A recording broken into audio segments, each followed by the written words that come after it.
माझे आद्य कर्तव्य आहे स्वच्छतेच्या दिशेने उचललेले एक पाऊल देशाला उज्ज्वल भवितव्याकडे घेऊन जाणार आहे। याची जाणीव मनात ठेवून हे स्वच्छतेचे व्रत मी अंगीकारणार आहे। परिसरात जल, ध्वनी, वायू प्रदूषण होऊ नये यासाठी मी प्रयत्न करेन।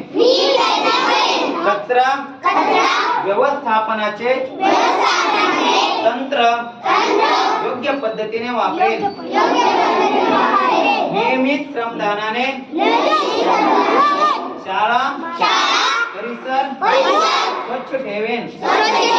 इतरांनाही माझ्या व्रतात सहभागी करून घेईन। ज्या स्वच्छतेबरोबर माझे तन मन विचार देखील मलिन होणार नाही याची दक्षता मी घेईन। तन मनाने स्वच्छ असलेले आम्ही स्वच्छतेच्या माध्यमातून देश